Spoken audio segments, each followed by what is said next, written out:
Hero ایک ایسا لفظ ہے جو عموماً بہت آسانی سے بول دیا جاتا ہے، لیکن ریاض کے مسمک قلعے میں دھات کی ایک سادہ تختی پر ان 63 شخصیات کے نام درج ہیں، مملکت سعودی عرب اپنے وجود کے لیے جن کی بہادری کی مرہون منت ہے۔ اپنے حریف راشدی خاندان کے ہاتھوں 1891 میں ملیدہ کی جنگ میں شکست کے بعد السعود کو ریاض سے باہر کر دیا گیا اور انہیں 11 برس کی جلا وطنی کا سامنا کرنا پڑا۔ میں ہوں جاسرہ علی اور آپ سن رہے ہیں اردو نیوز پوڈ کاسٹ۔ جلا وطنی کا یہ دورانیہ 15 جنوری 1902 کو ختم ہوا جب عبدالعزیز ابن عبد الرحمن السعود اور ایک چھوٹی سی فوج نے ریاض کے قلعے پر دھاوا بول دیا جو راشدیوں کے اختتام پر منتج ہوا۔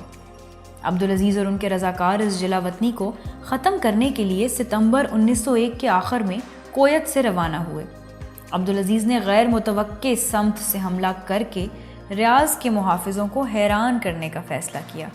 بہت کم مقدار میں مکھن، کھجوروں اور مشکیزوں میں محفوظ پانی پر گزارا کرتے ہوئے وہ رات کو صحراؤں میں لیٹ جاتے اور بہت محتاط رہتے کہ کہیں ان پر کسی کی نگاہ نہ پڑ جائے۔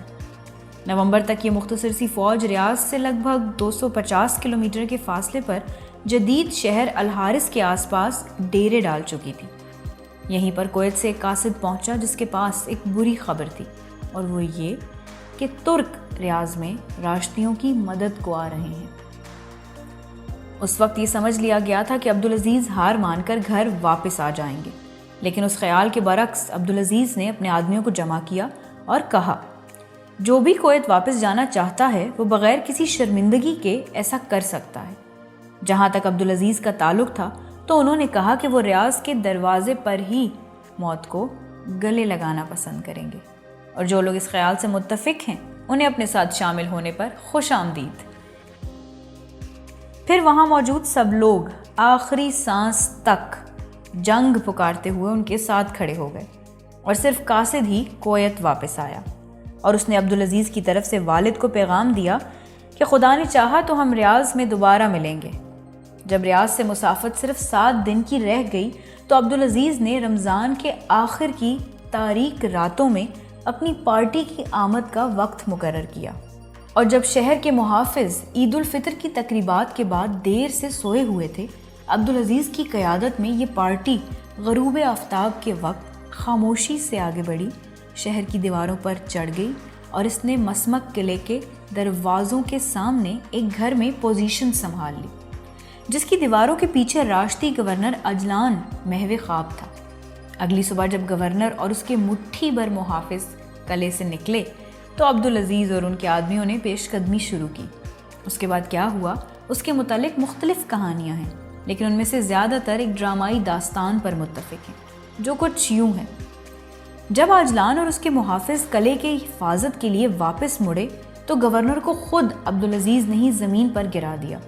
جب مستقبل کے بادشاہ یعنی عبدالعزیز گورنر اجلان کے ساتھ گتھم گتھا تھے تو عبدالعزیز کی جان ان کے کزن عبداللہ ابن جلوی ابن ترکی السعود نے بچائی۔ انہوں نے گورنر کے ایک محافظ کو قتل کر دیا جو عقب سے عبدالعزیز پر وار کرنے ہی والا تھا۔ جب فصیلوں میں موجود محافظوں نے فائرنگ شروع کی تو عبدالعزیز کے ایک اور چچا زاد فہد ابن جلوی ابن ترکی السعود کی طرف سے پھینکا گیا ایک نیزہ اجلان کے قریب سے گزرتا ہوا دروازے کی لکڑی میں جا کر پیوست ہو گیا۔ آج بھی وہاں اس نیزے کی نوک کا نشان دیکھا جا سکتا ہے۔ اس موقع سے فائدہ اٹھاتے ہوئے زخمی اجلان چھوٹے دروازے سے قلعے کے اندر جانے میں تو کامیاب ہو گیا، لیکن عبداللہ نے اس کے پیچھے گھس کر اسے وہیں ڈھیر کر ڈالا۔ اب یہ مارکا تمام ہو چکا تھا۔ مسمک قلعے کی چوکی نے ہتھیار ڈال دیے، اور اسی دن ریاض کے ہزاروں شہری عبدالعزیز سے بیعت کرنے کے لیے جمع ہوئے۔ مصنف رابرٹ لیسی کی 1981 میں شائع ہونے والی کتاب دی کنگڈم کے الفاظ میں اب السعود دوبارہ اپنے گھر کے مالک تھے، اور وہ تب سے مالک ہی ہیں۔ عبدالعزیز کے ساتھ ریاض جانے والے تمام 63 آدمی تاریخ میں امر ہو گئے، اور ان سب نے ہیرو کا خطاب حاصل کیا۔ مسمک قلعے پر دھاوا بولنے والوں میں عبدالعزیز کے اپنے خاندان کے 10 افراد شامل تھے، جن میں سے سب نے اس دن السعود کی بحالی میں اہم کردار ادا کیا۔